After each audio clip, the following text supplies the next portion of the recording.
Hey, I'm trying this live thing again. I got a mic, so if you do log on, let me know how the sound is. I'm trying to check it out. Back down here, painting, working on a bunch of different things. There's always something to work on. So today, I don't know what I'm gonna work on today. I have this tower I'm still working on. I could definitely work on that. I probably should actually. Yeah, let's do that. Let's work on the tower. I got some Arduino miniatures here I got to work on. That's for a project I got to do, and then I have some other. I have tons of stuff to work on. I just finished painting these guys. I got 3 of them. These are 3D prints from Thunderstruck Workshop. Mike I met at Central New York RPG Con, and I got these off of him. Pretty cool, fun 3D prints to work on. Got 3 of those done. And got these guys in the works. I always thought these were pretty cool, these little owl bear rugs. So, Hungar, how's it going, man? Good to see you. Yeah, got those. I got 2 of those I'm working on, and a bunch of other stuff. Let's see. I got these guys. So I learned about these miniatures. These are from Crooked Dice Games. This is, and I learned about these on, I learned about them from Greg Gillespie, the guy who wrote all the Mega Dungeons there, Barrel Maze and Borrowed Deep, and a couple more. And he wrote the Dragon Slayer RPG, which was really cool. But I learned about these guys. So this guy's a Cyclopsman, and it's basically styled after the Cyclops guy in Krull, the old movie Krull. So I picked him up. In Crooked Dice Game, I wasn't familiar with them. Crooked Dice Miniatures, I think. I wasn't familiar with them, and they got some really cool stuff. Like a lot of it is inspired by movies and older stuff. So I grabbed that guy because there's not a lot of Cyclops man-sized Cyclops miniatures, and I do like the Dragon Slayer RPG quite a bit. So I picked him up. I plan to do some kit bashing on him. Yeah, they are cool, Hungar. I started painting them yesterday. They're not done, but they're super cool. I'd seen those around on the internet, and I never really tracked them down. And then Mike at the convention, he had a bag full of them, and they went pretty quick. I got some of the last ones he had, so I was happy to get them. But yeah, this guy, I'm gonna probably do a little bit of kit bashing to add some equipment to. I'm gonna change this pitchfork thing out for something cooler than that. And this one, I got to put it together. But this one, I had to get this one too. I don't know how well you can see this, but this is basically Alina from the Red Box set, who was, spoiler alert, killed by Bargle, that rat bastard. I had to have this one, so I got that one. But I'll probably order from them again. They're overseas, but shipping wasn't expensive, and it didn't take too long to get the stuff. So I will. I'll definitely order from them again. They actually are also.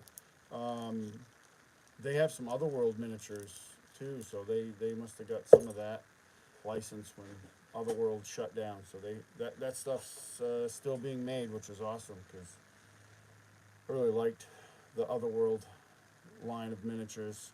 They were awesome.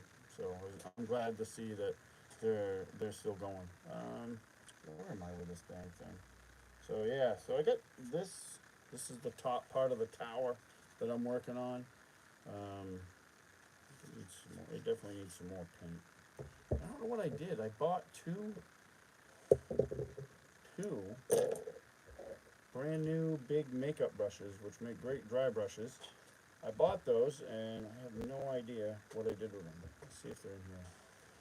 That's probably a sign that I need to clean this area. Yeah, they're not in there. I don't know what I did with those. I had 2 of them, and I've used one of them once, and it's probably upstairs in the sink. In the dish dryer thing that we have. Might probably in there. Much to my wife's displeasure, I'm sure. She hates when I leave that stuff around, which I have a habit of doing.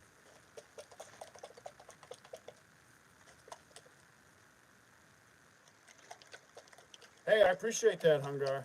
As usual, I always appreciate you stopping by, commenting on the videos, and stopping in today. That's awesome. I appreciate it a lot, man. Thank you.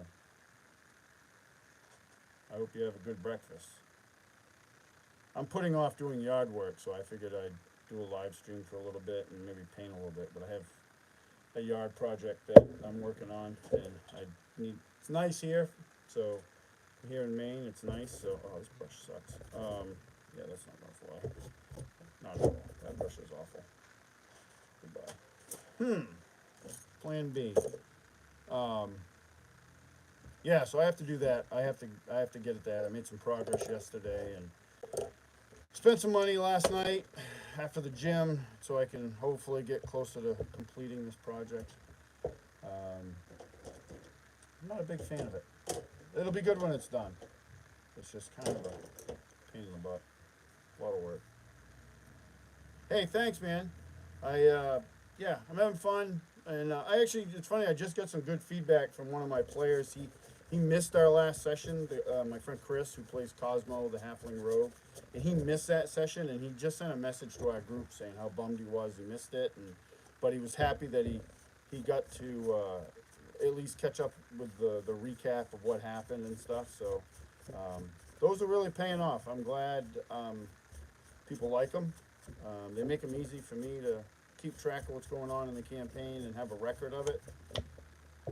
Instead of, I used to write out written recaps, and I like doing them, but they took me a whole day to write, and I did one for the very first session of our CNC campaign, and then I was like, this just takes way too long, and because typically after the session,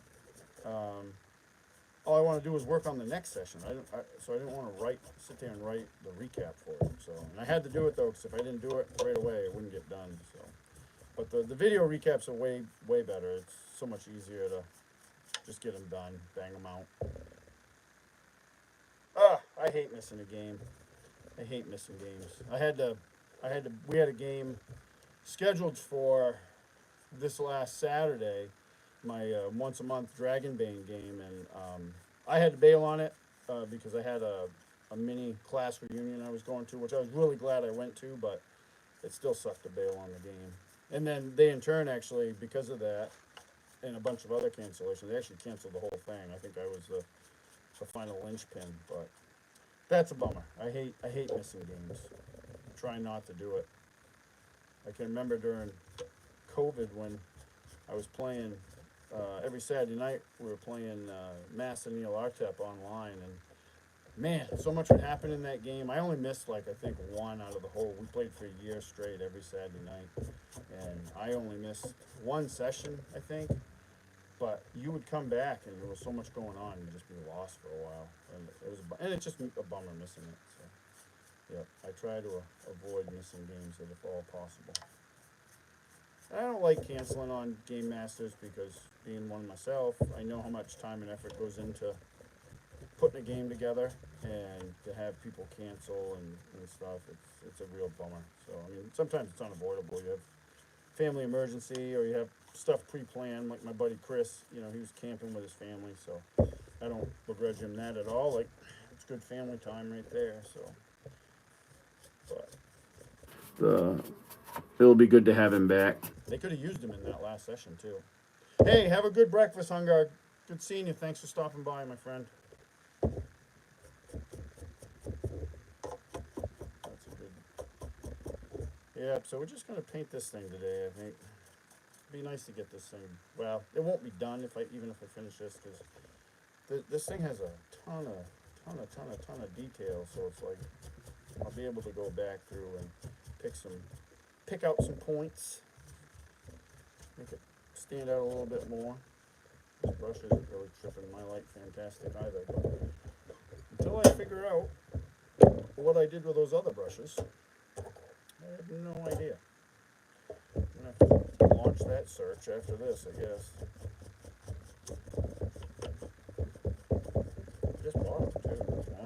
They're not expensive. It's one of the reasons I use them.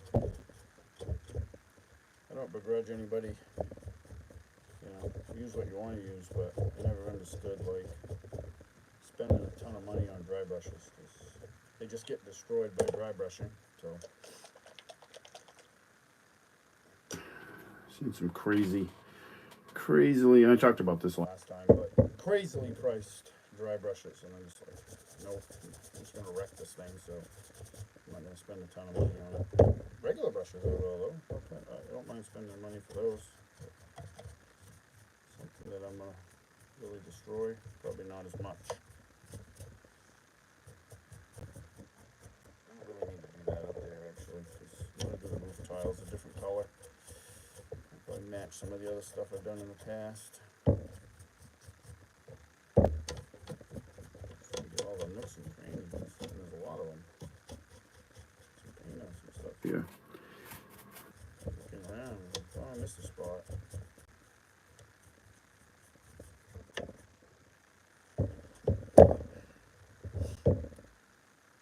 This was another thing, if you didn't catch the last time I did the live stream, I think it was last week, I was painting this thing a little bit, and this was done by Thunderstruck Workshop again, Mike.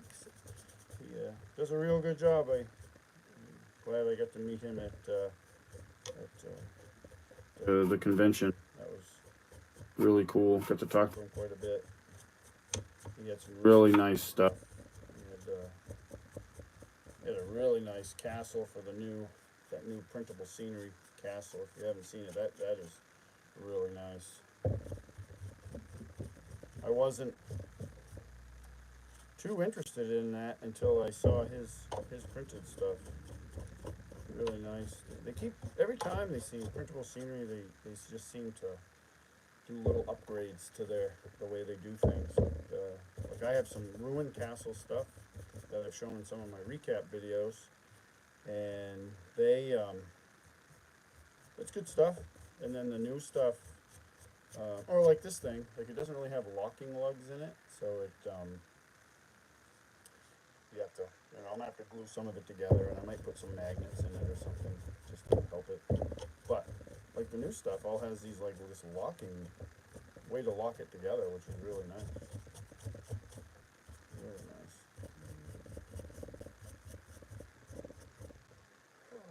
Let's see.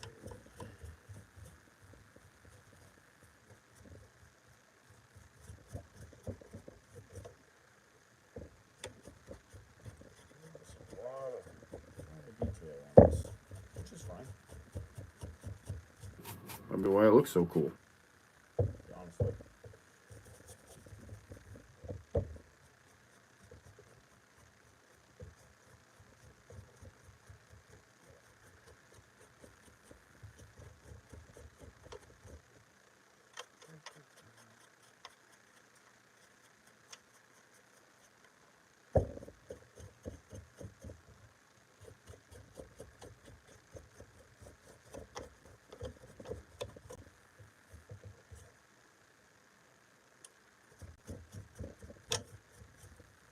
Might have been a good idea to paint this before I glued this is two pieces. It would have been easier to probably get at some of these little back pieces over here. I'm having a hard time reaching. But we'll get there eventually. The flip side is, you're not really going to see that spot. I put paint on it anyway, but you're not really going to see it. If somebody's looking that hard to get in there to catch a view of that little spot, something's going on. I don't know what's happening. I don't know what's happening. Let me just get some paint on this thing.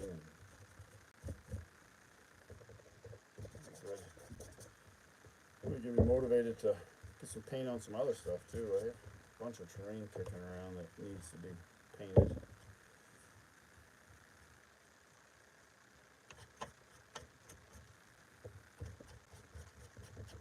Needs the paint.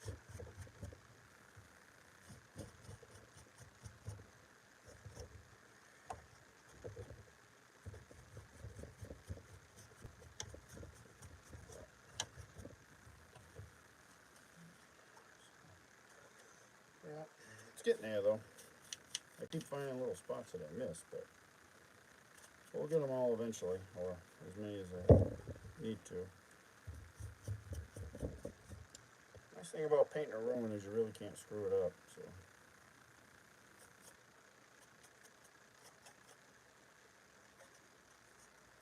Which is a bonus.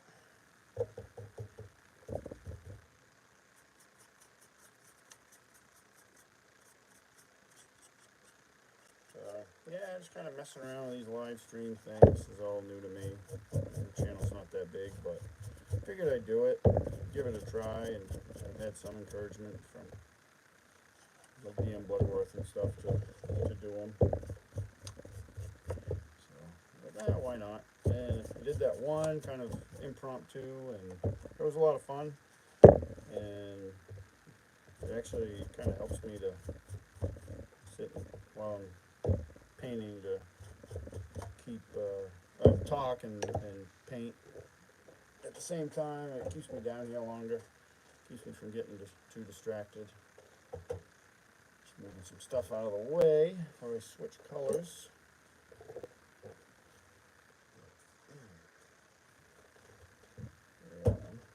I actually don't need that one either.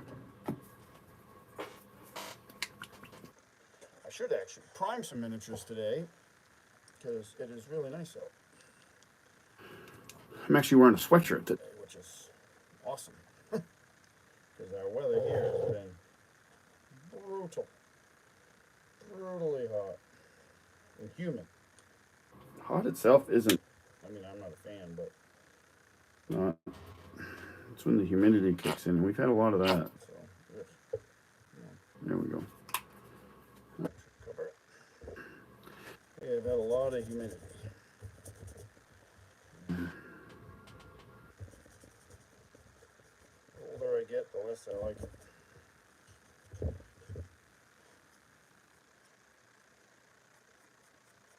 We were just talking in one of my groups. I'm pretty lucky I have a bunch of different groups I'm in for playing games, and we were just talking about one of the guys, my friend Chris, was asking what we wanted to play next when his turn to run the game comes up. So a bunch of great options. He's a real good dungeon master, a game master. So we're looking at maybe some Mutiny Zero again. We just did some of that. He ran some for us first time. That was really good. Fun game. DCC, he's been reading that a lot, so he's got the DCC Lankmar stuff, which I really want to play that at some point. And what else he had? Aliens. He was running one session of Aliens for us. That was a lot of fun. I really liked that game. Free League does a great job with their games anyway, and Aliens was a lot of fun. If you haven't played it, it's a lot of fun. Don't expect great things for your character. What's hanging from my ceiling? Oh, what is that? That's a good question. It's probably an alien. Oh, it's actually my son's very first fishing pole, which was a Spider-Man fishing pole. Yeah. It's old. Oh, Jesus. That's been up there for a long time because he got that when he was little, and he's not little anymore. So, yeah, I guess I forgot it was there actually.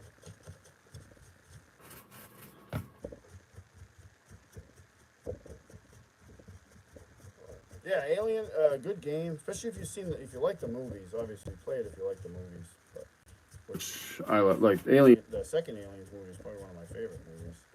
But it was really good game. And the nice thing about it is if you've seen the movies, it's super easy to. That's Snoopy pole.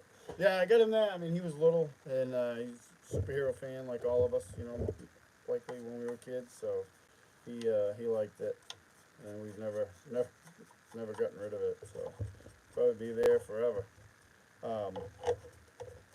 Yeah, it was super easy, because I was a fan of the movies. When we're being told that like there's xenomorphs coming down the hallway, it was very easy to imagine that because I was such a fan of the movies. Those images were fresh, you know, very easy to visualize, which was good.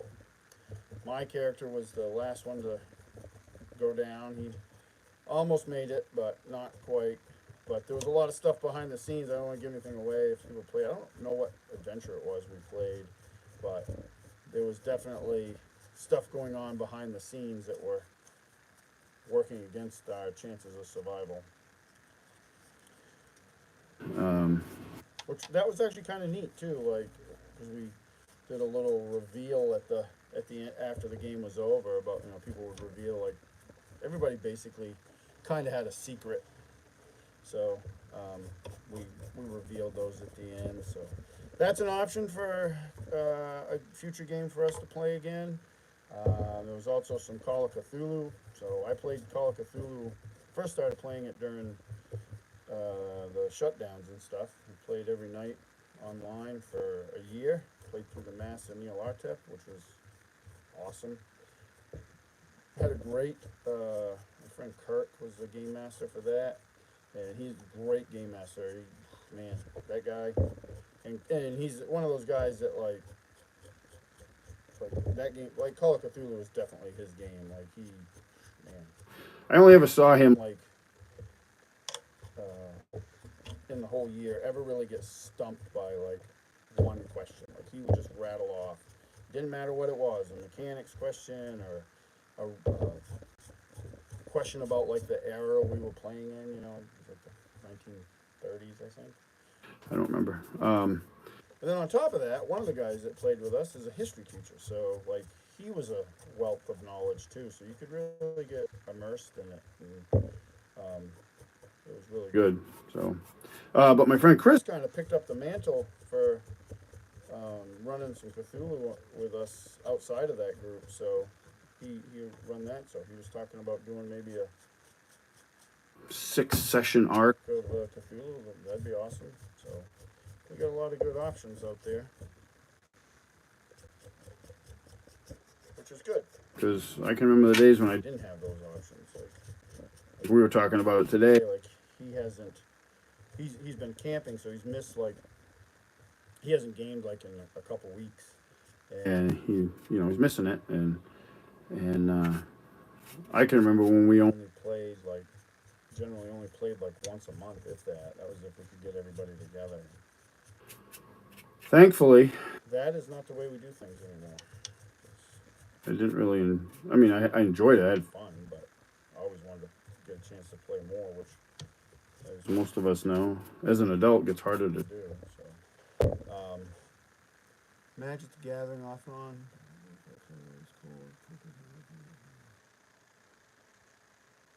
Cthulhu doesn't really get. It depends. Like during COVID, it was kind of expensive only because I was still working. My job didn't shut down. So, and then the government was handing out their mad money and stuff. So I bought like a ton of Cthulhu stuff, and I didn't really need it. You don't need to spend much money for Cthulhu. Cthulhu works really good. Theater of the Mind. We did some stuff with miniatures and stuff, but it was very limited when we finally could get together as a group in person. And you don't need much. You can get there's a bunch of different versions. You can get the classic Call of Cthulhu. If you're not going to run the game, just the Investigator's Guide, I think it's called. They have the Pulp version, which we played Pulp for that mass campaign. I've played other one-shots, basically, of regular Call of Cthulhu, like the classic, and that's great too. It's just a little bit less forgiving on your character. Pulp really isn't that forgiving on your character either. We went through a bunch of characters in our mass campaign. We did other big campaigns. We did the Two-Headed Serpent and stuff like that. That was really good. Mass was by far the best. Like that was just awesome. And I bought that campaign actually. It's 2 books, 2 like chunky books. I bought it during that time. I never looked at it the whole time. I never cracked it open until we finished the campaign, and it was so awesome because I'd like find like places we never even went, like whole countries we never went to that were options. It's a huge campaign. Magic I never got into. mostly because when I was a kid, I couldn't afford it, so I never really got into it. And I don't know. I don't have anything against like the card games. They're just not something that grabs me. I've played a few. I've played a little bit of Magic, um, and some other games, but they just don't grab me. It is crazy how much that stuff goes for. Like I'm one of my very good friends owns our local gaming store, so I get to see. You know, like when these different releases and stuff, and I talk to him about that stuff, and it's crazy how much that stuff goes for. It's crazy.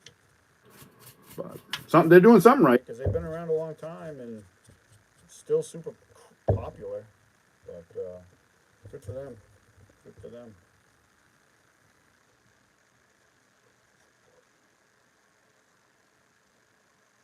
Yeah, yeah. I got like one of the guys I game with, role playing games. He played Magic a lot when he was a kid, and he has I guess a ton of cards. And my local shop, they buy cards. They do a lot of that actually. People bring in cards on. It seems like all the time. Every time I'm in there, somebody's bringing in cards, or they're coming in to buy used cards. So there's a huge market for that. And my friend, he also played in our mass Call of Cthulhu games and stuff, and he's friends with this same person that owns that shop. And he's told him like he's probably sitting on quite a bit of money, but he wants to hold on to his cards. You know, they have some nostalgia to him and value for that. But I don't know. If I was sitting on a bunch of them just because I'm not into them, I'd probably sell them. But yeah, it's crazy how much that stuff goes for. But I say that about a lot of stuff. Cards are different, but sometimes I'll look at even like role play game books, and I'm like, can't believe how much they sell that stuff. Especially some of the used market is. It is a little nuts. Like I've collected like original Dark Sun stuff from second edition D&D, or probably the big, probably the well, that wasn't. Yeah, that was expensive at times, but probably the most expensive thing I collected of a role playing game was Warhammer Fantasy Second Edition. I started buying it when it first came out, and I just never. We played it a little bit. And I really liked it. I love the setting. It's one of my favorite settings. But it, as a game, we didn't keep playing it. I think we went back to like D&D or whatever. And but I liked it.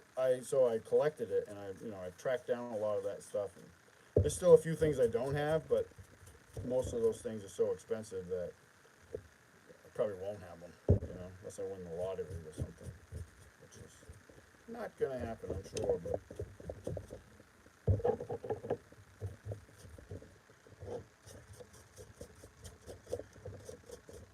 pretty cool stuff. But yeah, some of that stuff is crazy.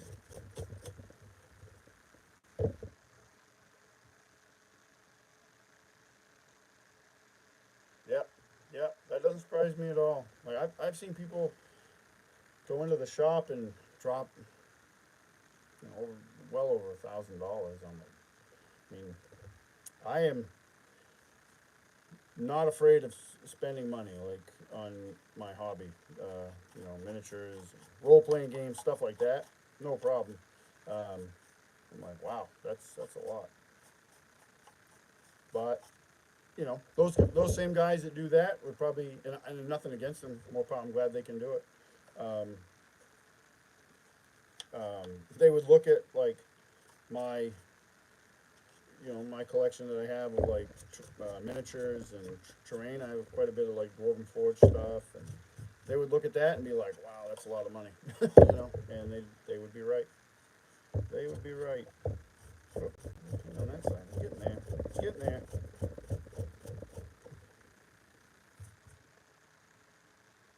Almost there. A little bit more. Yeah, I've listened to guys that have said that they've sold enough Magic cards to buy a really good like used car, and I'm like, holy crap. That's good though. At least it actually you can buy that stuff, and some of it's going to really hold or be increase in value, where there's a lot of other things out there that you can invest your money in that doesn't do any of that. It depreciates, you know.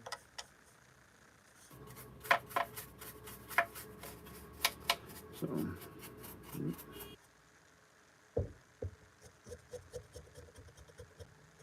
getting there. This is getting there. Whoops. Okay. Step over.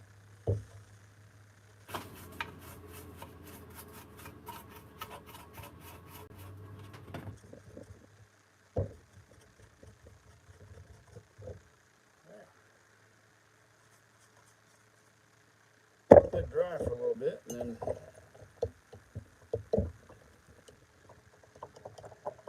wow. Yeah. If I could do that with role-playing game books, I would probably do that.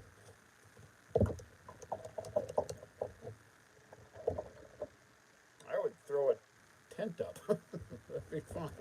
If I had land. I live fairly rurally, but I have my land is about the size of a Ritz cracker, so just land alone is valuable. So, said if I had land somewhere, I'd have no problem just throwing a tent up and spending time there in my hammock or whatever.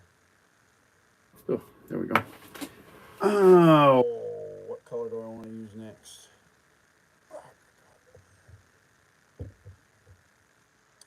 That's a good question. I don't know. A brass color. You would think. All the paint. You guys can't see it, but I have a ton of paint in front of me. And I'm having a hard time picking out which one I want to use. Let's start with this one. Whoa.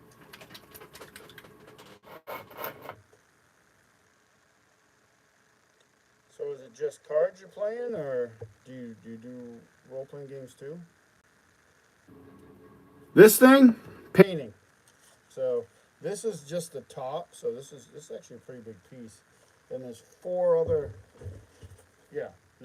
three other sections that go below it. I can do a thing. I don't know how well you guys will see it, but let's see if I can get it up here without jumping at all. Oh, Jesus. So this is what I worked on the other day a little bit when I did my first live stream. And then this bad boy is going to go on top of it, like a so, somewhat like so. And view of this thing. So it's pretty big. Like if you take this guy here for a scale, that's a elf size miniature. So it's pretty big. Pretty big. And like I was saying last time, when I was at the con, Mike had one of these, a version of this thing, but it was not ruined. It was the whole one, and I almost bought that, but somebody else bought it before I did, thankfully.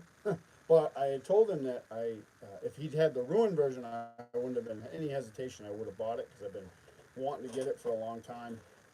And so he went home and printed it up, and then he hit me up and was like, "Hey, if you want this, I have it. No obligation," but I didn't waste any time. I bought it. So, not quite sure how I'm going to use it in the game yet, but I am sure it will see some use. I just got to finish painting it. Well, it's getting there. It's getting there.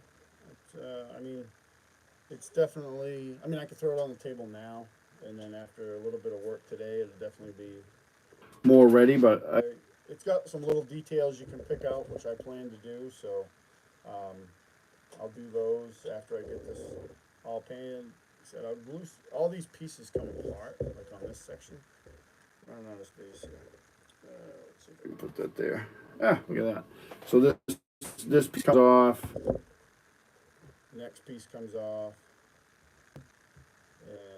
And so some of these I'll probably just glue together. Uh, except for that top. Probably all of them except that top one. Because then I won't be able to access like the inside. It has like some scaffolding.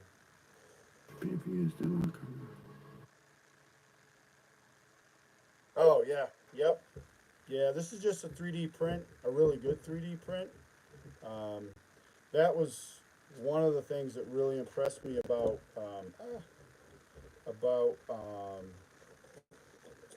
Thunderstruck Workshop was I bought a ton of 3D prints over the years, and that's a FDM print. And when I was looking at his new printable scenery castle, man, that thing was printed so well it almost looked like it was a resin print. Like it was really hard to pick out the layer lines and the little extra spalling you'll get sometimes when it's in a hard to reach, or that's probably not the best description. I don't 3D print because I just don't have the brain power to do it. I would like to. If I had my own 3D printer, I would save probably a ton of money. But he does a really good job, so it was one of the reasons I wanted to get some stuff from him, and then he's a super nice guy. So I was just chatting with him the other day. I was showing him some stuff because I bought some other stuff off him while I was there. He had some miniatures. These guys here, I showed these earlier, but these are like these worm creatures. These are 3D prints that he did, so I bought a few of those and painted them up. And so, these guys, I'm still working on these, but I got a couple of these owlbear rugs, which are really neat. I'd seen those online, but I'd never really tracked them down to source them. Oh, that was good. And he had a bag full of them. Well, he did it first, but he sold through stuff really quick. Like the con was good to him, which was great because he's a good guy.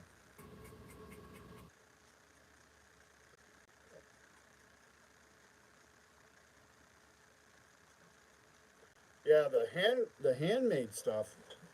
I make some. I've made some of my own terrain. Usually it's ruins. I haven't really made. I haven't made a building I can think of. Tower, but I haven't done. Most of the stuff is ruin or whatever I've made, and that stuff. Yeah, I like making stuff. It's a little more time intensive, of course, but you can get pretty much exactly what you're looking for. Where anything else, like if you're using 3D prints, although 3D prints come so far, like it's probably the way I would go if I needed that stuff. But there's stuff like Dwarven Forge if you have the money, but their stuff is. I have a big collection of Dwarven Forge, and their stuff's awesome, but it's really the price on it is kind of like I don't really buy a lot of it now because it's just so expensive that I backed one of their Kickstarters in a big way, but at the time I just sold a car, so I had some extra money, so I was able to do it. But now, I mean, I did one of their little Kickstarters, but I only got a few pieces out of it, and one of their latest one was just it was too much. One of the guys I game with, it was funny. He's not from the same state I am. He lives away, but he comes up every year for our annual gaming weekends that we have. And there was one year that he had never. I mean, he knew what Dwarven Forge was, but he'd never used it or didn't have any. And then for that year, I ran a big dungeon crawl, like filled a ping pong table with a dungeon, filled the whole table. So we got to play on that all weekend, and he was really taken with it, and he started buying it after that. He has a really good collection of it too. Probably he has just as much. He has a lot of stuff. He has a lot of stuff. I don't know if we have the same size collection or not, but I definitely corrupted him down the path of getting that stuff. But we're both like it's kind of super pricey now, so I can't get a lot all at once. I get little pieces here and there where I need them. But yeah, there's a lot of options for it if you're into using terrain and miniatures. Not that you have to. I like them, but I like Theater of the Mind games too. I play those, so now I use it in my own games sometimes. I don't always use terrain and miniatures.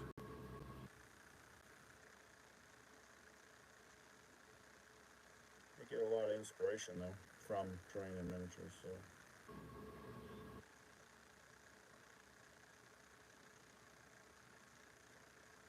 I've built I've built entire adventures or even campaign arcs around like a miniature or a piece of terrain, something like that. Oh, that little piece. See.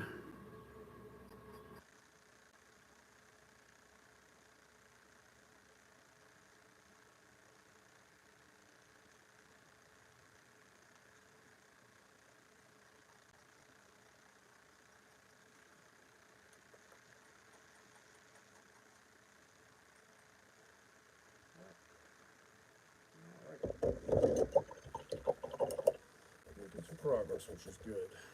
Which is good. Yeah, most of the stuff, like rare woods and stuff. I don't know why you would do that, but I guess you can. Most of the stuff I see, like handmade, they use. But I guess that's something like for display. I know some guys locally that have done some really impressive terrain builds that they were expensive, but people paid for them and wanted wanted a certain thing. One of them was actually, I think, a Japanese themed table. Um, that's pretty neat. Um, Usually on this end of it, you're trying to figure out the cheapest way you can do it, but that might be different if you have somebody paying you to build it too. They may want it a certain way. I'm sure. Noticing some spots here I missed. Trying to get a little bit more paint on them. Of course, then I promptly forgot where those spots were.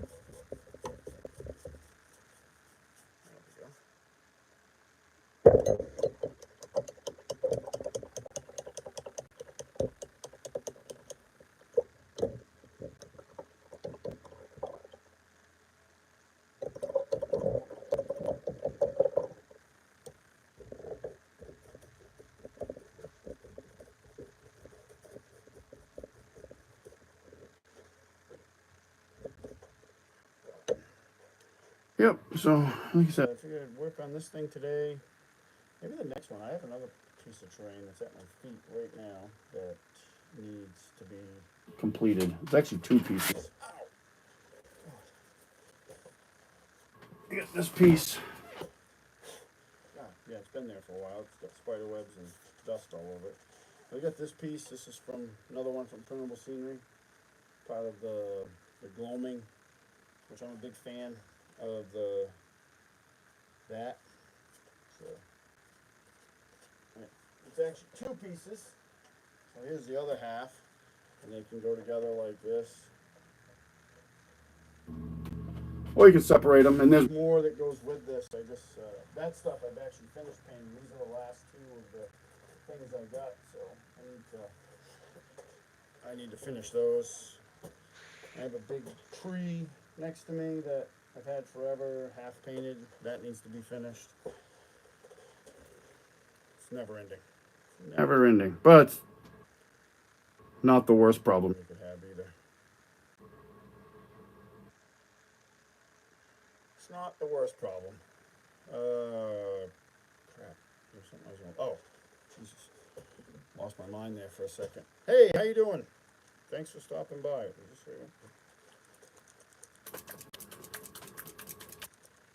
I've seen that name. Usually on the Diversity and Dragons their stream. I stop in on that.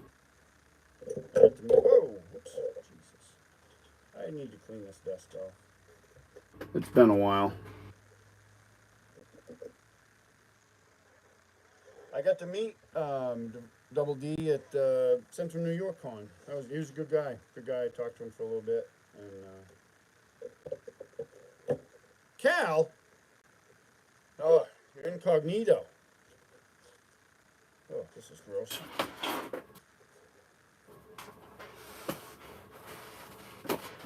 How's it going, man? What are you painting? I know you paint.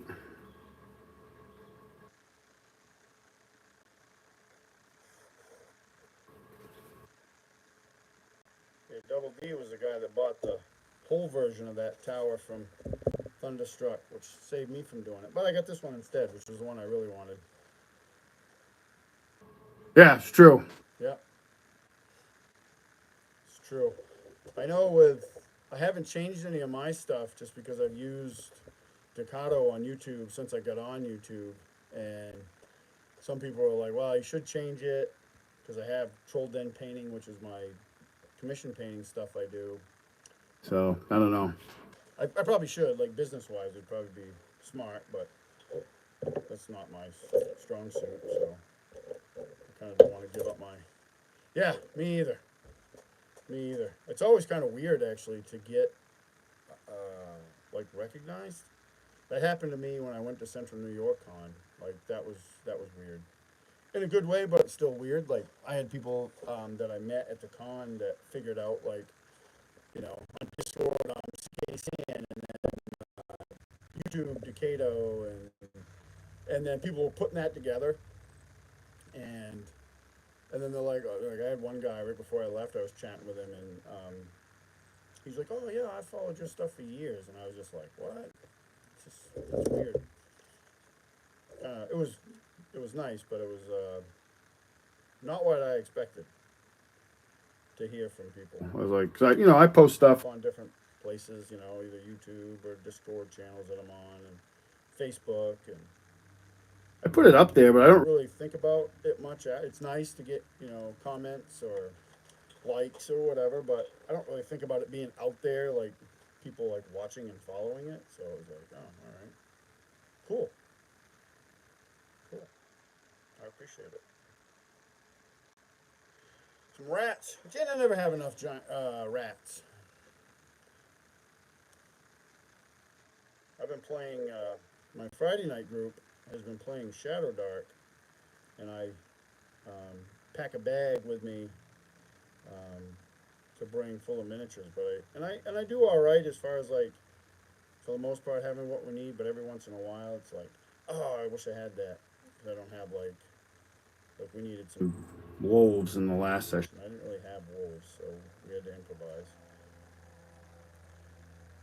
And I'm kind of funny. Like when I run games, I freaking hate mutant ginger rats. Those gotta be the worst. um, I don't like using proxies when I run games. I could care less if I'm playing in a game and somebody does it, but for me personally, I hate doing it. I don't know why. So I always probably why I have so many miniatures is because I just see stuff and I'm like, oh, I could use this, so I need to have one of these. I know when I was playing 5th edition actually, and I pretty much accomplished it. I wanted miniatures for every monster that was in the 5e Player's Handbook. So between painting stuff and some of the pre-painted stuff that wasn't awful, I was able to pretty much get that. But then I also bought like a metric crap ton of other monster minis, and there's no way I could do it. But I think there's a fun way to do. I don't know if it would, 15,000. Jeez, you might. I think you have me beat. Although I have no idea how many I have. Like, not much. I have no idea. Like, I have a lot of miniatures. I have like over here to this side. There's 1, 2, 3, 4, 5 shelves of finished stuff with a little bit bleeding over. I have 2 shelves of misfit minis that need to be painted or finished painting. But there's a ton of crap behind me. This stuff, it's just scattered like all around me. Like it's madness. The shelves behind me here, there's boxes. Next week, I don't think I'd be done. I tried counting. So upstairs, we used to game in a little tiny dining room, and I took that over as our gaming room. And then we don't really use it much anymore because the group's so big, and I have a bigger table back that way. That any of the you would see in the recaps that I do because we play there, But I have miniatures upstairs. Like I have miniatures in that room. I have miniatures in this other room. Like where I started, like this little wall hanger shelf. And I tried counting just my painted stuff, and I couldn't keep track. Like I need like a clicker or something. Like in my head, no, that wasn't working. So yeah, terrain. That's another thing. Yeah, I was just showing like that stuff I have, and that's just part of it. Like there's stuff kicking around here that it's I got stuff over here. There's some. There's a couple, two tabletop world buildings I got to paint. Um, yeah, I have a lot of that. I should do like a tour of the gaming area at some point, a video. Um, I should do. I have a lot of Dwarven Forge stuff. Just used it recently for a big build, um, which is fun. It's a lot of work putting those big builds together, but it's fun at the end. Like that was a fun session. Yeah, I'll do that. I'll do a tour of the um, over there. We reorganized it not too long. Well, probably a year ago. Thank God, my son and I, like we were down there and messing around a little bit, but it was really cluttered because we had this like wall of shelves, like almost floor to ceiling shelves. Oh, that sounds interesting. Um, but it kind of felt like claustrophobic, so we moved a lot of that stuff out of the way and rearranged it so it felt a little more open. Try to make the best of what we can do with the little bit of space we have. My buddy Carl, who he has a whole gaming house. Like he has one house, but then he got his mom's house, and he basically that's where he runs his games. Like it's all set up for playing games in. I'm like, that'd be awesome. If I ever won the mega bucks. Caves of Archon Studios. I just want to say I saw a reel or something, or somebody just posted something about that stuff. I had not seen it, but it popped up in my reels. Or my feed, I guess. I think it was YouTube. Somebody had gotten theirs, I think, and posted it up. So much good stuff out there. It's it's crazy to think like when I was a kid, we didn't even really use miniatures. We one because we couldn't afford them. We bought some. I still have them.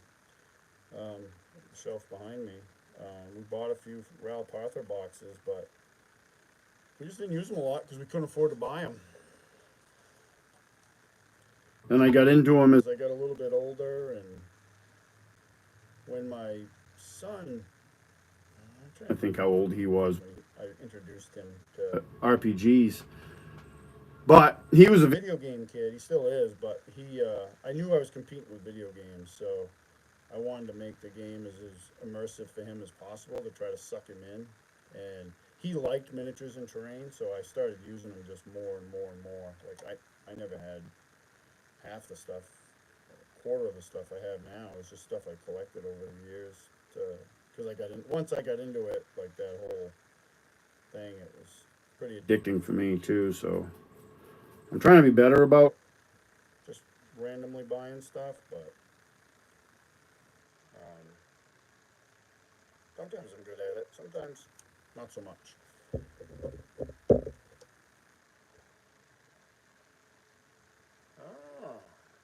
I need to find something along that line because I have the opportunity to maybe at some cons sell some miniatures and stuff like that, painted stuff, and I don't. I need to get some sort of setup for displaying them at the table or whatnot. So I have some time, but I need to figure that out. Do this here.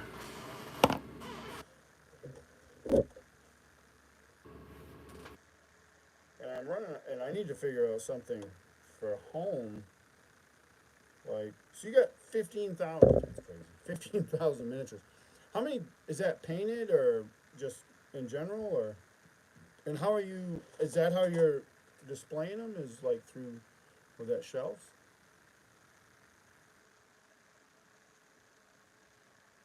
Oh, well, damn it! Now I'm gonna have to look at that.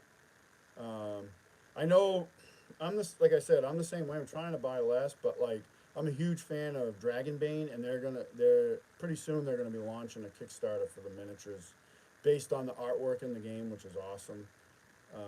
5,500 painted. That's crazy. Um, I'm gonna end up buying those. So, um, but I'm running out of space to display miniatures. It's kind of nuts. Like if I never thought it would be a thing. Like over here, like this is some of them over here.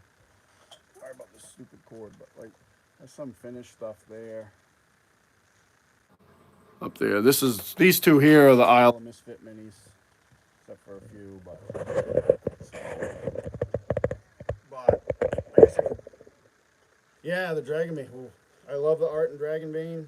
Dragonbane's actually a great game too. One of my favorite fantasy games. It has become. Um, I really like it. I'm running it now. I'm running a adventure called Shadow over Gloomshire. I've been running that for 6 sessions.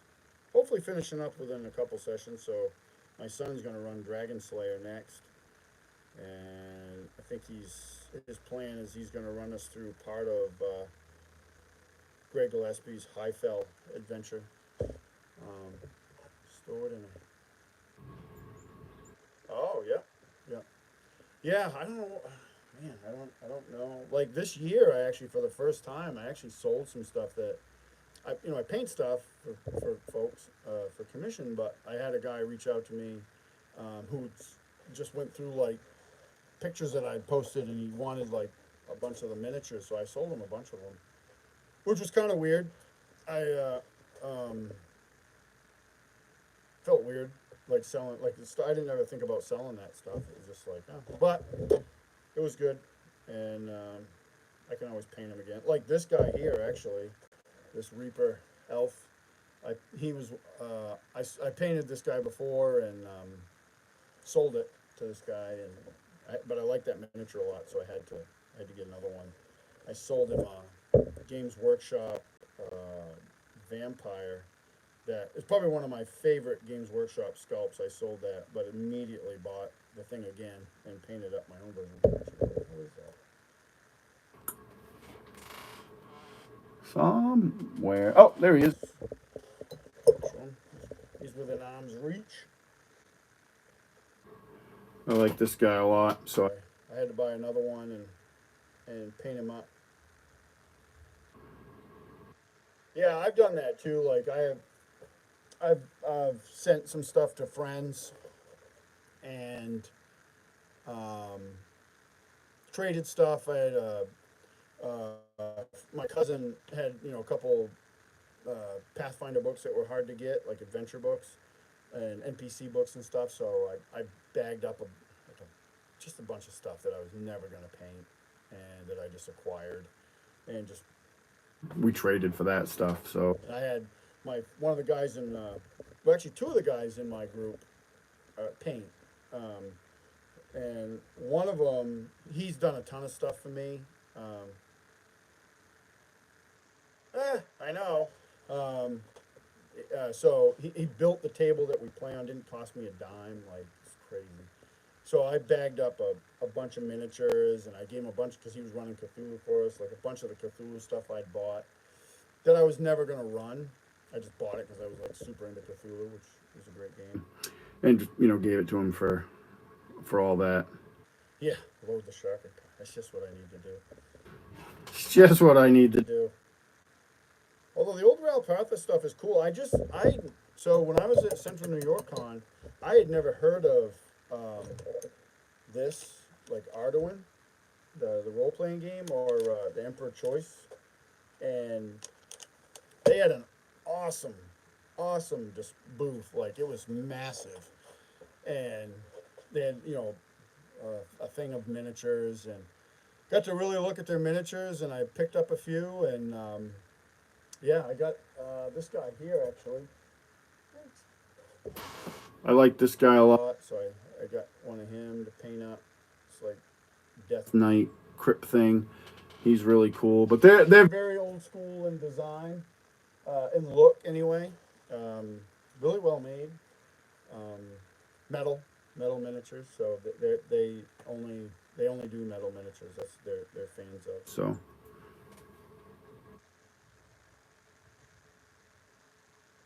all right. Is he working on miniatures or is he working on the game? I met George and Dave. I actually got to talk to them quite a bit at the con, quite a bit, and I'm still in touch with them. And I know they have some more stuff coming. I don't know when, but hopefully soon. It was funny. I saw a picture on their Facebook, and it was this cool monster. And I sent them the picture, and I said, "You guys need to make a miniature of this." And they're like, "Wait." So hopefully it's coming. It looked really good. So it was neat. I had never even heard of them. So like I said, I got a few miniatures from them, and we'll get some more. They're real good dudes.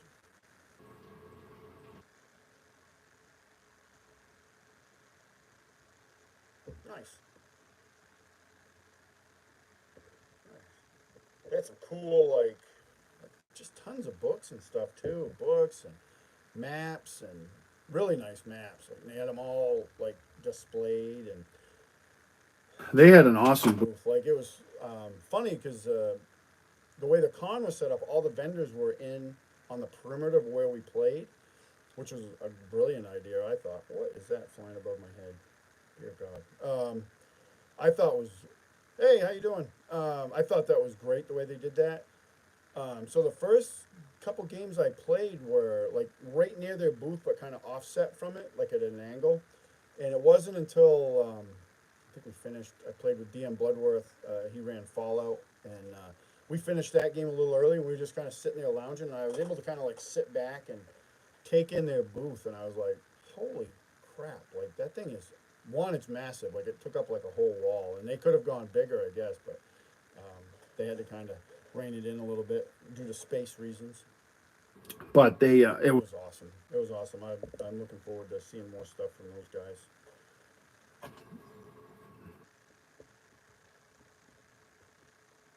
Plus, it's always nice when you meet um, people behind the games or games that you like or games you learn about, and they're cool dudes too.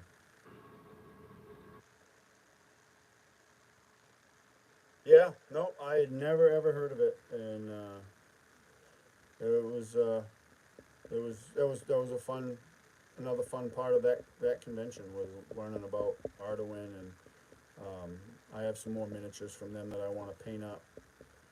And one of them that I bought, I can't say too much because I don't know if my players will watch this. Um, but it was really neat. Like the backstory was really neat behind it, and I'm gonna have to reach out to those guys to have them refresh because they were telling me about it, and I'm like, oh, that's really cool. Like so, I'm gonna have to get all the details on it and use that in my game. Much to my players' regret, I'm sure, which is fine. It's good for them. Yeah, they make some good stuff. I was just shocked by like how many books and things, just books and stuff that they had. A really big collection of books. Oh, nice, nice. Yeah, definitely some good stuff. And I've put together a few of the miniatures so far that I've gotten, and sometimes I hate assembling miniatures. I've been painting for over 20 years, and I still do not enjoy the assembly process. I like the painting and finishing process. But their miniatures go together pretty good, and even the metal ones, like pinning them and stuff, I've found so far that the metal is just the right. Because sometimes I've gotten metal ones that, man, they're hard to drill into, and these were not. They're not. Yeah, basing's great. I don't mind that. The funny thing about basing, I've found is sometimes you can paint something and you're like, you kind of about the paint job on it, but then you base it and it just changes the whole outlook on it. I've found that. Like, and sometimes that works really well for like mediocre quality miniatures. I did a commission for a friend of mine, and the miniatures were okay, um, but they weren't the best. But then once we based them, it kind of just elevated it enough where the guy was happy with it too, and he was super happy with it, which was more important than me being happy with it. But yeah, yeah, I like basing. Basing's fun.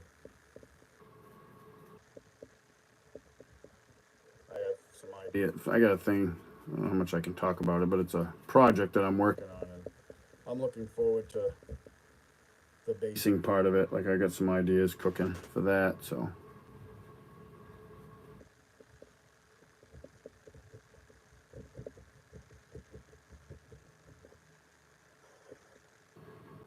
Yeah, just a regular assembly. I don't know. I've never enjoyed that part of it at all. Like, it just doesn't. And I know guys that that's probably some of their favorite part. And I'm like, more power to you.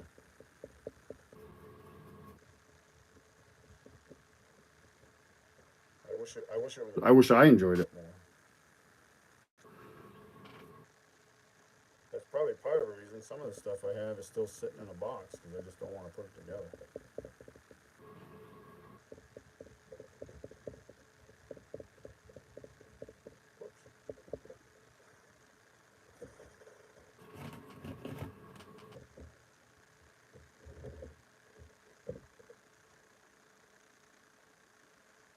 Dragon, Dragon Bait Miniatures.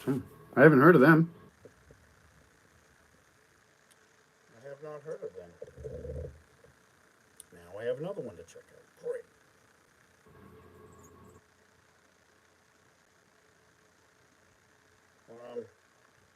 When I'm eating ramen noodles and peanut butter and jelly sandwiches, I'm blaming you, Cal. Fortunately, I like both those things, so.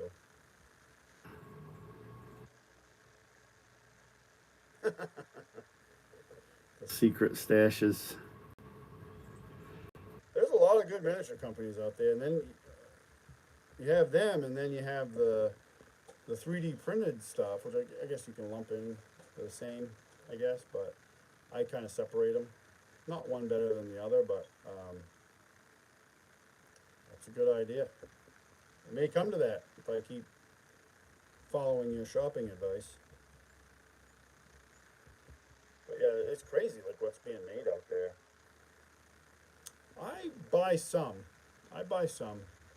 There's some good ones out there that I bought. I got one over there I'd love to show off, but I can show this guy off actually. I can do it because my players have already seen it because they killed it a long time ago. Early in the campaign. But like this guy here, I thought this guy was really cool. This is a Goblin King, so they miniature obviously inspired by the Hobbit movies. And I wanted something like that for my Goblin King, but the Games Workshop one was stupidly priced, and I wasn't willing to pay that, although I bought a bunch of Games Workshop miniatures. Let's see, what else have I got? Oh, I got this guy. I fought this guy too. This was a hill giant that they fought. Ironically enough, this guy also kind of looks like my jiu-jitsu coach. So I buy some 3D printed stuff, but I definitely have more, non 3D printed stuff. I have more up there. These guys are cool.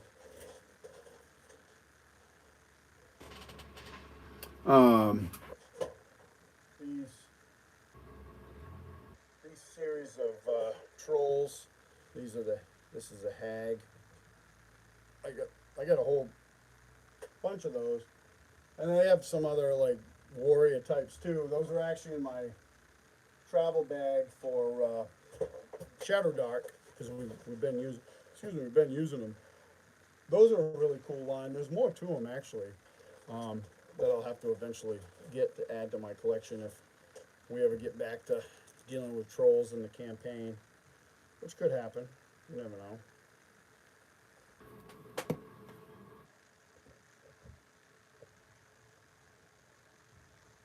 Yeah, I've had.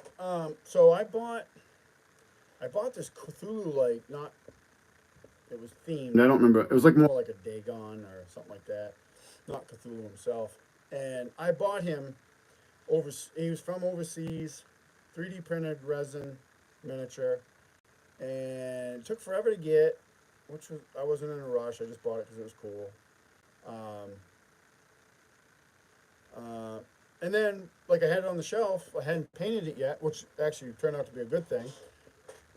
And one day I'm like looking around, I'm like, what the hell is that? And they had never cured it properly, so it eventually leaked, and the resin leaked out, and so I ended up throwing it away. But that's the only bad, other than an occasional one that shows up like broken or something, um, which is actually kind of rare. But I find like sellers like on Etsy that like have a pretty good yeah, it's bad.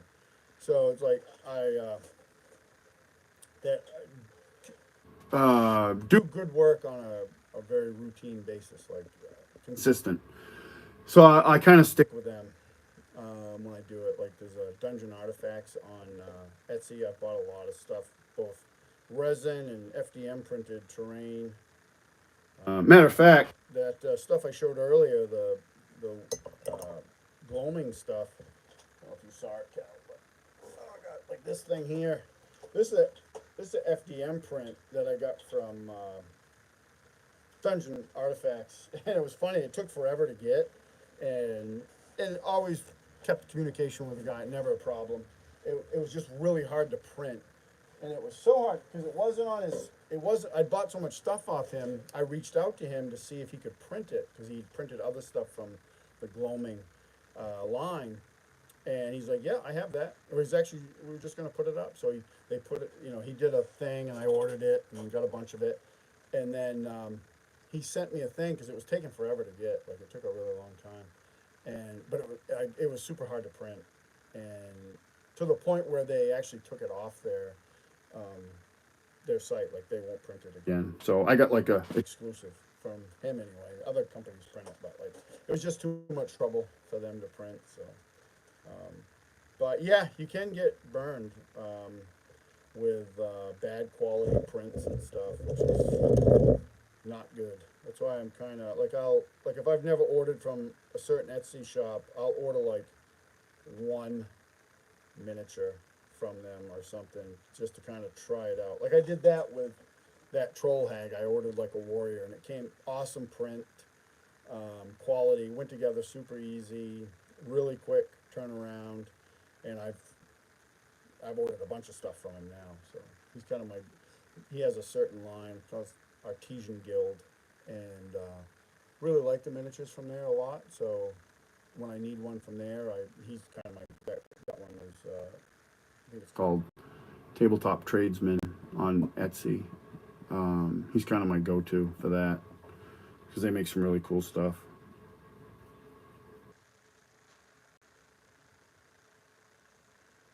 But yeah, you gotta be careful with that resin.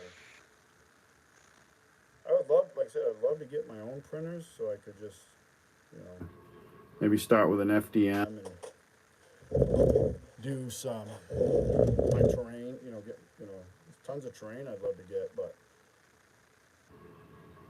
it's pretty expensive. So if I could print it myself and just, I've also had people send me for commission work, like Hero Forge miniatures and stuff. So it would save them a ton of money if I had a printer because I could just print it. I charge them a little bit, but not Hero Forge prices. Um, I could print it and then paint it for them. Instead, they get it printed and have it shipped to me, and um, it'd be cheaper in the long run and faster. We wouldn't have to wait as long for it to show up. So I'm actually not a real big fan of Hero Forge miniatures, but I have some. But we've had issues with them too. Like, I got some for a campaign I was running. One of my players had a half orc paladin, so I got like a mounted version and an unmounted version, and yeah, and his like shattered, like it was weird. He painted it and everything. He used it for a long time, and then it just like crumbled. It was weird. I've never seen that before. Like I said, I've been trying to buy less too. My problem is like because I use my stuff for role playing games, and I'm always looking at miniatures. I love miniatures and terrain, so I'm like I'll look around and I'll see something, and then I get this idea like, oh, I could take this and make this whole adventure about this thing and blah blah blah blah. What I should be doing is looking at all the crap that I already have and being like, oh, I could do the same thing or something similar with this guy, and then save myself some money and adding to my collection of unpainted stuff. And so I've been trying to be better about doing that way, you know. But it's hard. Like, I saw some miniatures the other day at my game store. I was like, oh, I could take those guys and do this sort of cool adventure, and but they were Games Workshop minis, which I like, but they're expensive. It's kind of like the Dwarven Forge of miniatures, but which is weird too, because sometimes with um, Games Workshop, you can actually get pretty good deals if you look at the right boxes and stuff. But some stuff is crazy expensive. I got into Necromunda for a little bit, which I think Necromunda is a great. I'd like to play Necromunda as a role playing game. Is what I'd like to do because I think it's really cool. But I got some Necromunda miniatures here that I need to finish. I got guys local to me that play Necromunda. They actually showed me how to play. I played a session with them, and I should get back there and play with them some more. Just got to finish my miniatures. But it's on the list of things to do. Yeah, yeah, yeah. I like I think that's what these Reapers are. Like this is a Dungeon Dweller Reaper, but I really like that. I like their Dungeon Dweller line. When I ran online, when the pandemic first hit, I basically ran games the same way I run them now. Like I had, actually the reason I got a better iPhone, my wife was after me to get a better iPhone. I didn't really give a crap, but then I needed a. What is it that they do? They do something. Um, I don't remember what it's called. But back to my other thing.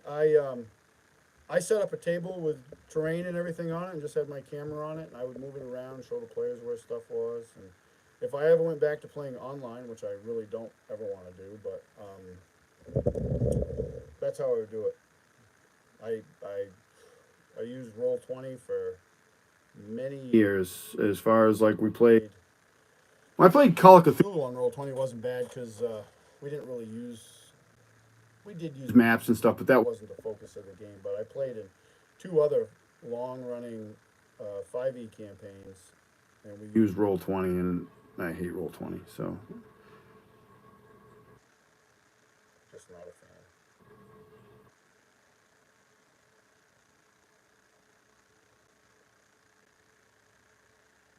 There's probably better things out there. I just, after playing so much online, I just don't really have any interest in, and I don't have to. So I mean, playing online was fine, which when it was all we could do because of shutdowns and stuff like that. But I'm very lucky in my area. I have my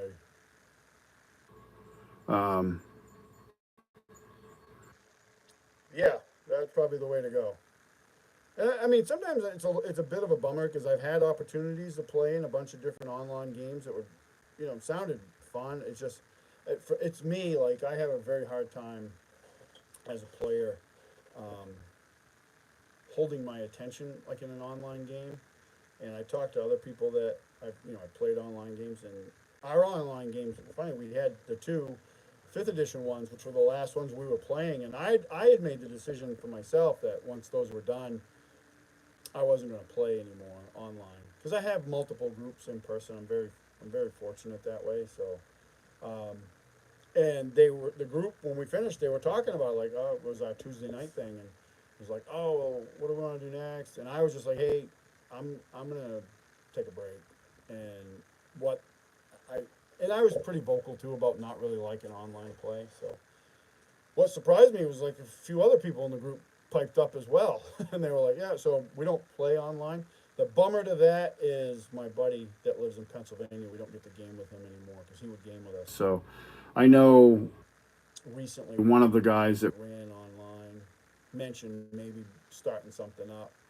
So we have a couple other people that don't game with us as much as they used to, um, and maybe they could join back in. I probably wouldn't play just because I don't really have a night where I could do it easily. Tuesday night, I guess, but I kind of like actually having at least one night free where I'm not doing anything. Because I usually run my game, my Cast Crusades game on Saturday, like every other Saturday, and then we have a Thursday night group that meets weekly, and which is great. And then I have a Friday night group that tries to meet weekly, but summers are tough. We won't be meeting for a couple weeks now, but yeah. So I'm not starved for games. I play more now than I did when I was a kid. So benefits of being retired, I guess. Um, but yeah, I just online got tough for me. So, well, like I said, it's times I wish I could do it because I've had opportunities of playing a bunch of different games. Like my friend Dan Bloodworth's always running games online. I could play in those. I played with him some online. Um,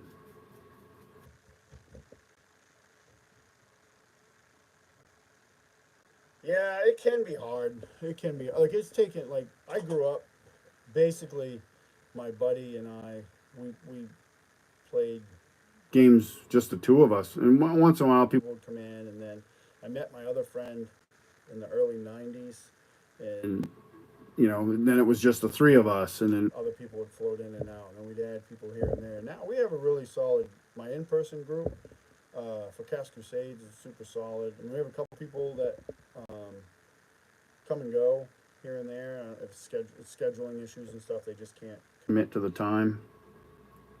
And then I got invited into my Friday night group by my friend that owns the local game store, and that's been really good. Playing with different people. Um, so I've been lucky in that regard, and but it can be super hard to find. Like my cousin, um, he has a hard time. Like he's a bit far from me. Like he's always welcome to play in my games, but it's a bit of a drive for him to get here. So it's like trying to find where everybody's personalities kind of gel and stuff. That can be super tough. And you don't want to play games with people you don't want to spend time with. You don't have to be best buddies, but if 5 minutes into our conversation I'm already annoyed, like I'm not gonna sit there and game with you because it's just not worth it.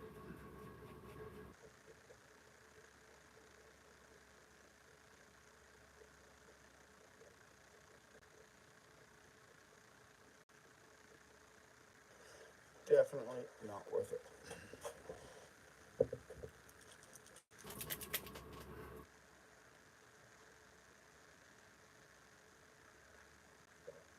Yeah, I have not been starved for games, which is good.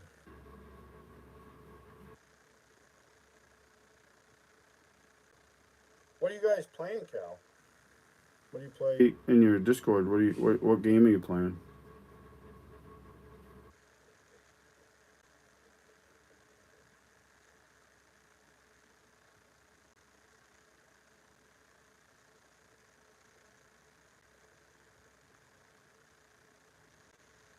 Nice, nice. I never played second edition that much. I played AD&D, and initially when second edition came out, I was like, lame. It's got no demons and devils, and they took the assassin away. Although we never used the assassin, but I was still like lame. We took stuff from it though. Um, one of the guys I game with, he was really big into all the splat books. They would the different class kits and stuff. So, and I bought a few of those. I bought some. Most of mine were.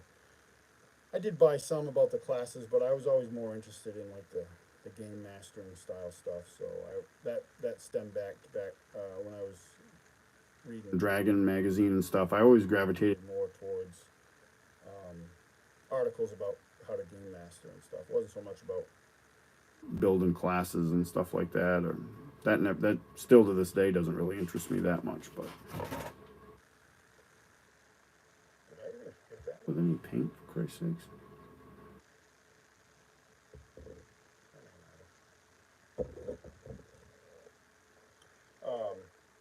Yeah, one of the guys in my group though, he's a huge second edition fan. Like that's what he grew up playing. So that's cool. Thankfully, out of all the groups I have that I get to play with, none of them are interested in running 5th edition. I think I have one. My buddy Matt would probably run it if somebody wanted to play it, I'm sure. But even he, for the session he ran, the adventure he ran for us on Thursday night group, he used Castles and Crusades. We just played an old Ravenloft adventure that he had, which was cool. But yeah, nobody in my group really pined away for 5th edition to be running in our group anymore. We played a lot of it, so it's not like we didn't. Can't say we didn't play it. Oh yeah. If I was to run 5th edition, like I think, no, I know, like I probably wouldn't progress much past Volo's guides for extra books. Like Volo's guides actually, the original version of it, not the watered down version that they reprinted, but the original version actually probably my favorite 5th edition book from Wizards of the Coast. So I still use that book. I like what they did with some of the lore on the hags and the giants and all those monsters in there. The ones that they went more in depth on, the Mind Flayer and stuff. I thought it was pretty good. I like that book. I kept it. Actually, I think it's the only Wizards of the Coast 5th edition book I still have. No, I have the DM's guide. The player's handbook I threw away because it was literally falling apart. Like the binding broke on it and it fell apart. So I just tossed it eventually when I was cleaning out stuff. My son has his copy, so if I, for whatever reason, needed one, I'd have one I could access. But the rest of them, like I got rid of. He has a bunch of 5th edition stuff, and that's what he grew up. That's what I brought him up playing. We played 5th edition. That's what the group was playing, and that was the latest version. So we played it. But even he has gravitated away from that. Like he's run 5th edition stuff for us, but he's also run Castle Crusades. He likes that, and he's going to run in his next game. He's going to run Dragon Slayer, so which will be really cool. Oh, that needs more paint right there. Damn it. That's lame. But yeah, Tasha's is where that game really went off the rails. Like, it's tough anyway. With 5th edition or Pathfinder, I'm not just picking on 5th edition. I've played Pathfinder, and like at the higher levels, it's really tough as a game master to run. But yeah, with 5th edition, I think like Tasha's where 5th edition really kind of went sideways. I mean, I remember even as a player, I was like, we'd have, we played Tomb of Annihilation. So, hey, all right, man. Thanks for stopping by. It was awesome to talk to you. Good luck at work. I got to jump here pretty soon because I have to get after some yard work. But have a great one. But, yeah, we ran Tasha's. We ran Tomb of Annihilation, or I played it. I can't say I ran it. My buddy Chris ran it. He did a great job. But man, I could tell, like when we dropped a character, like a new character came in, if it was built out of Tasha's, I could tell. Just doing crazy overpowered stuff. It was just a style that I kind of like got tired of. Got tired of, and I'm not one of those guys that are like I'm never bashing people that play fifth edition. That's if or Pathfinder. I would play actually Pathfinder 1E. I like the setting, and I think they did some things better than D&D does now. So I have a bunch of Pathfinder stuff I've collected, and I never like if people want to oh I play fifth edition. Oh, awesome. If that's a game that's working for you and your group, rock on. Play that game. Just not a game. I DM'd a lot of fifth edition. I did 2 campaigns. One went all the way up to like the highest level character. I think it was like 18th or 19th level. And I did another campaign. The second campaign I did wasn't as overpowered. They went to like 12th or 13th level, but there was only 3 of them, and it was a much different campaign. So that one wasn't as difficult to run.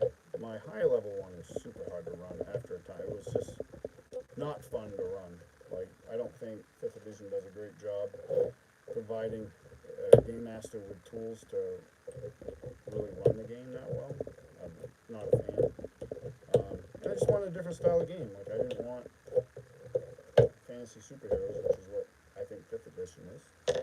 So we went with Castles and Crusades, and that's been great. We're on 3 years of Castles and Crusades right now. So we just had actually playing this week. This Saturday we're playing. It'll be our 67th session, I think. So yeah, I think that's right. I'll have to look at my notes, but I'm pretty sure. 67th session.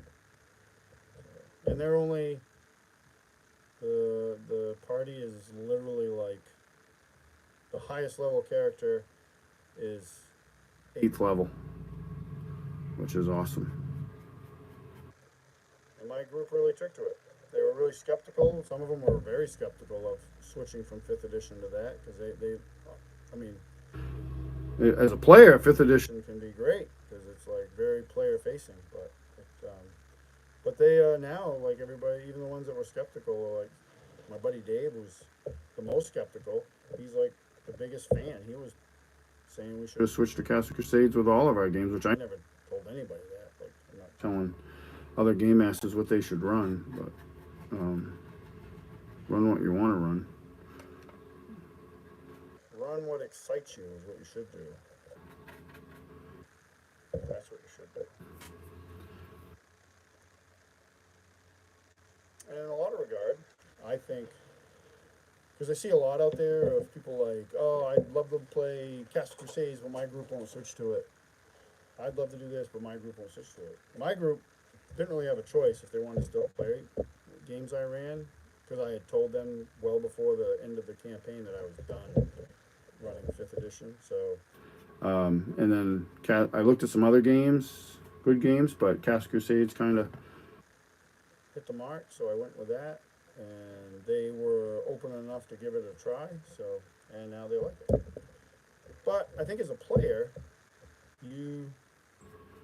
in part, yeah, you want to play games that you want to play, but you should also, like, part of that consideration should be, I want to play something that part of it is what the game master is excited to run. Like, if you're not excited, like if everybody like, no, we just want to play 5th edition, like, I would not have been excited to run 5th edition, like, and those would have been very unfun games, just because I wasn't into it. So as a player, I want to play something that my game master wants to run. Like my friend Chris had sent us a message earlier that I talked about, like with a list of different games that he could run. They all sound great to me. Call of Cthulhu, Mutiny of Zero, Aliens, DCC. That all sounds awesome. But ultimately, I think he should run, and I would play any one of those games.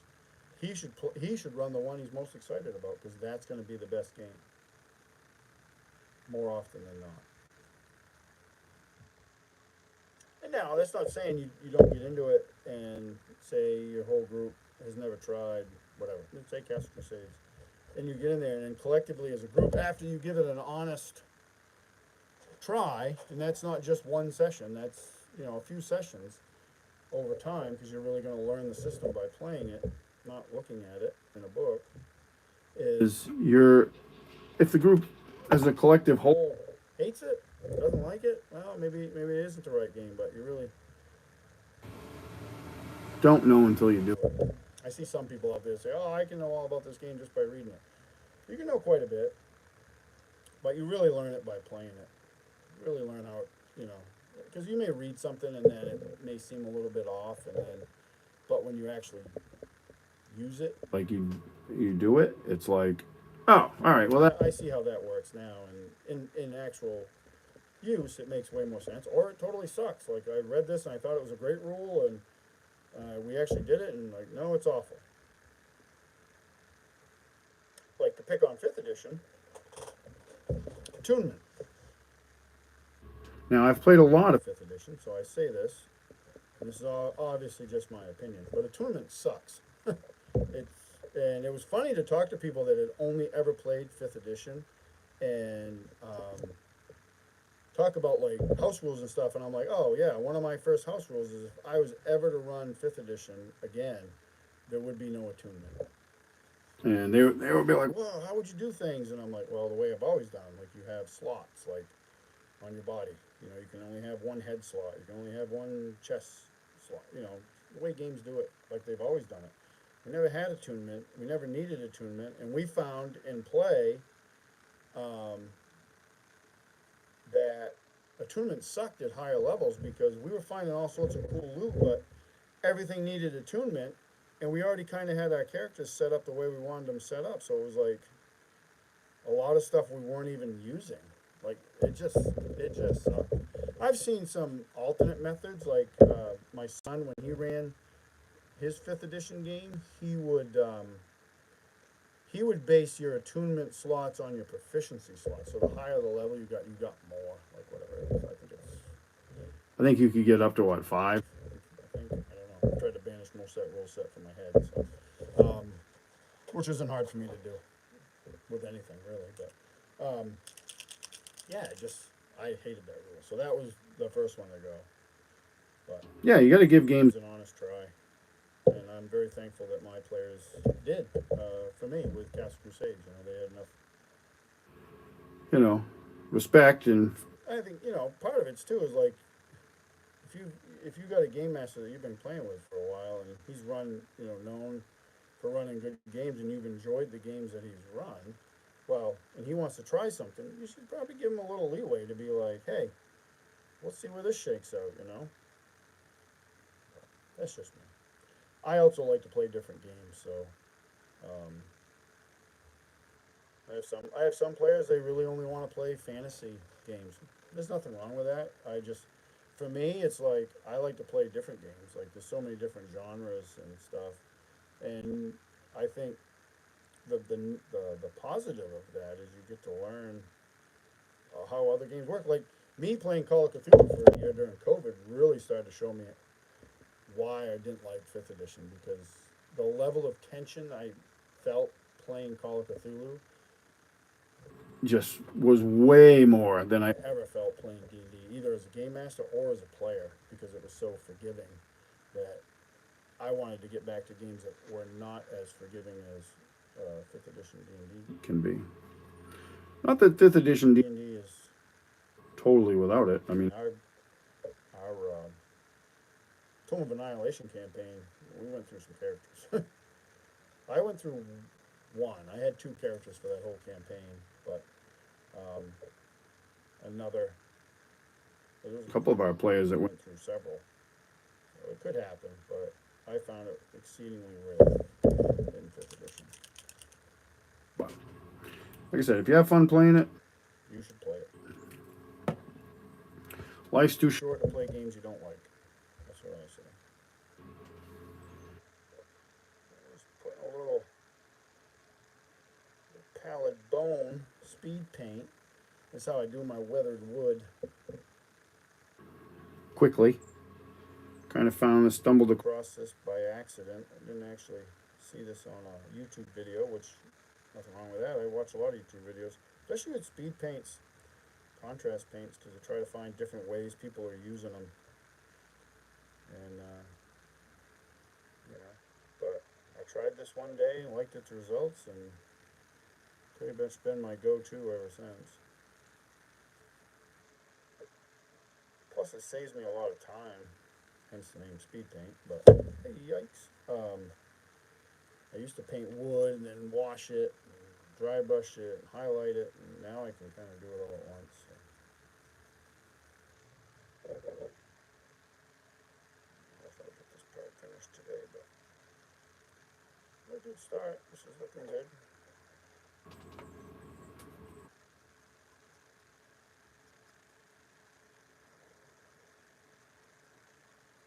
And you could use a different color. I just happened to stumble across using pallid bone, but you could go darker if you wanted.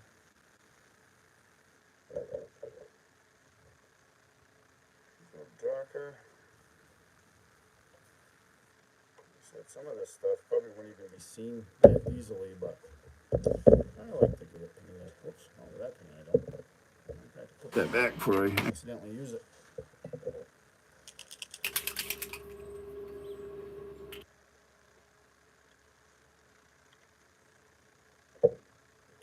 Probably go another 15 minutes or so, and then I'll have some lunch, and then I'll have to do adult stuff, which will suck, but I gotta move like 30 patio tiles, which I moved them yesterday into my car. Now I gotta unload them and probably start. Shit. In a speed paint, you gotta be careful where you put it. I can fix that. Whoa! If I even bother. Yeah, so I gotta move all those stones and hopefully start putting them in while the weather's nice.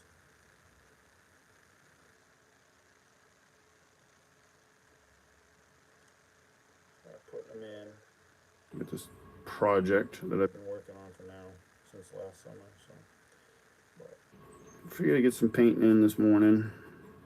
Try to get this thing more towards completion. I don't know if you guys can see that or not. Probably not super well. I don't know how it looks on your end. But a little bit of that pallid bone speed paint going in there for weathered wood effect. I'll probably use some washes on the stone too once I get ready for that stage, just to add some weathering effects. I really like. Is this it? Yep. This is another one from Army Painter. Grimdark Shadow, part of the John Blanche paint line they did. That one's really nice. I like that one. It's kind of like their version of Null Oil, which is another really good. That's a wash, but Null Oil is really good. That can sometimes be. I've heard it referred to as magic in a bottle, and they're not wrong. It's a good one. I actually use that probably more than most other washes from Games Workshop, although I do use a fair amount of them. They make good washes.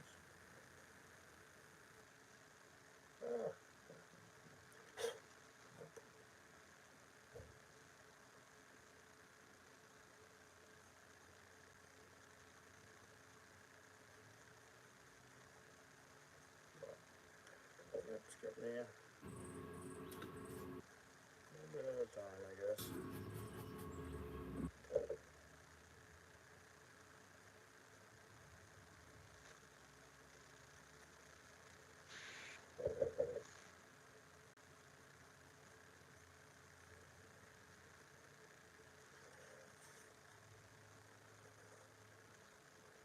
Definitely getting there. You go through a lot of it, but it does make it. Seems to last quite a bit. Decent amount of time.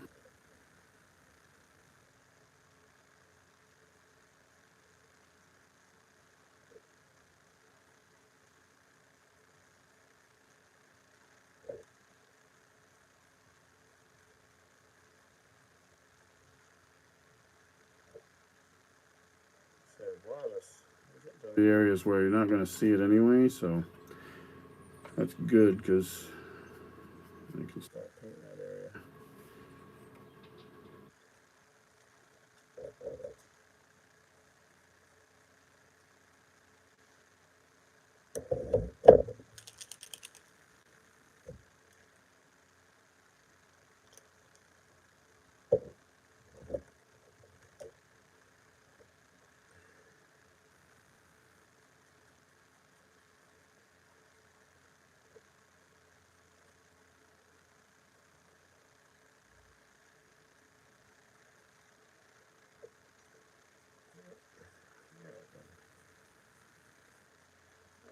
Almost there. One more panel.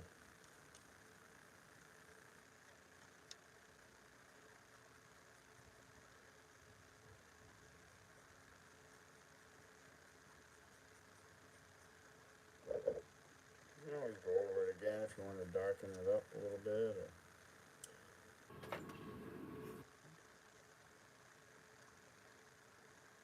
Or you can get a darker speed paint, I guess.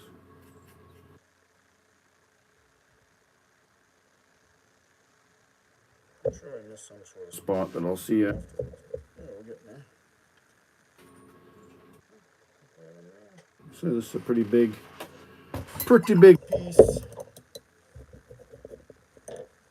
Part of the reason I don't want to glue it to the model is I could use it as a standalone piece too. So I like to get multi-use out of my terrain. I see that asked a lot of people. What do you do with that? Or, you ever use it more than once? Yeah. Yeah, most of the stuff I do. I mean, there's obviously going to be some stuff every once in a while that you only get one use out of, but I try to limit that as much as possible because it takes a lot of time and stuff to paint or build stuff. So, like, the more use I can get out, whoa, the better. That was a little more paint than I wanted.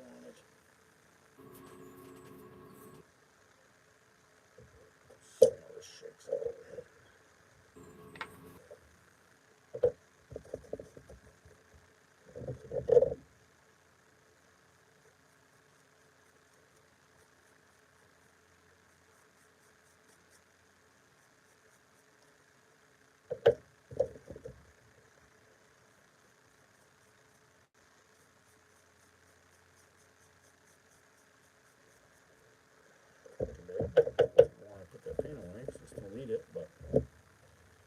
Don't know why I did that. I'm thinking.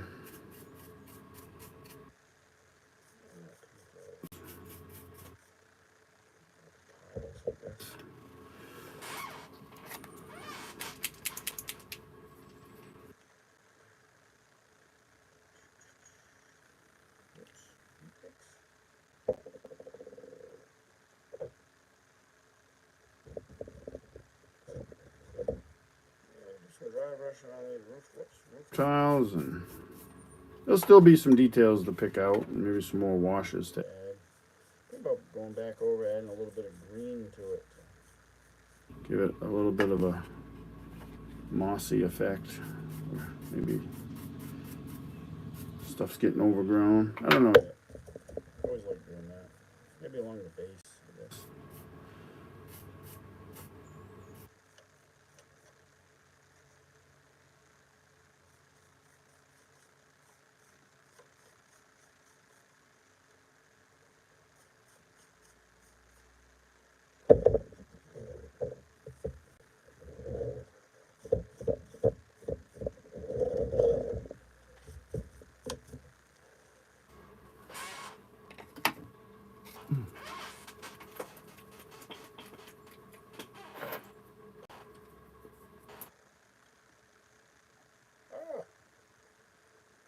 So sometimes with these Reaper balls, I've only had it happen with the Reaper ones.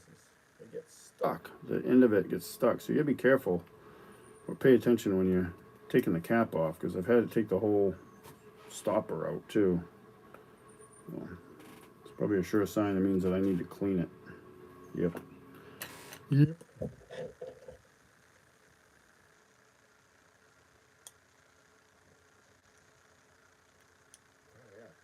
Big chunk of crap in the bottom of this thing.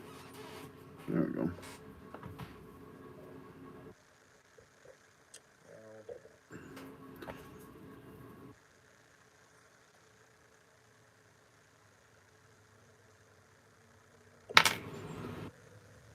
Low on that one. Have to get another one before too long, I guess.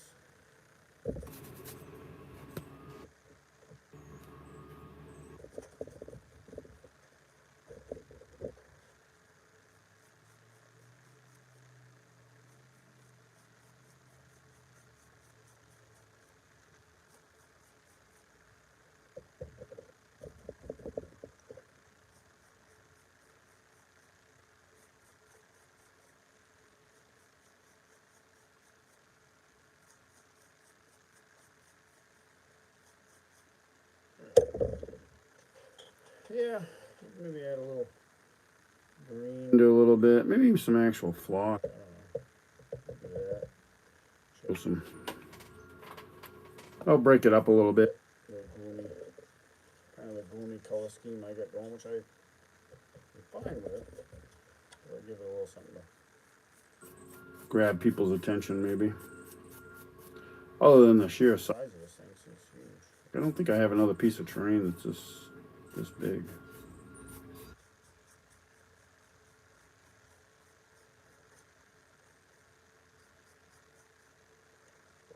gonna finish up this little bit of dry brushing and then call it a day as far as painting this thing. Some lunch and do adult stuff.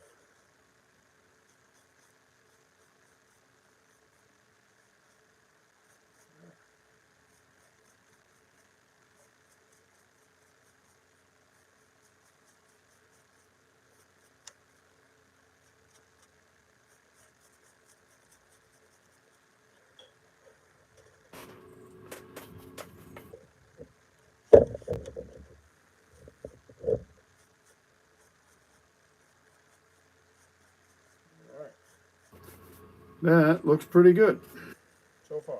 Not done, but progress has been made. Whoops, as I get water everywhere.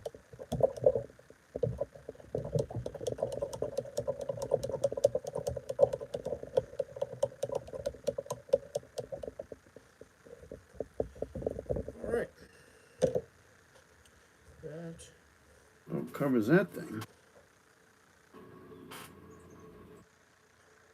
That'll be good for today.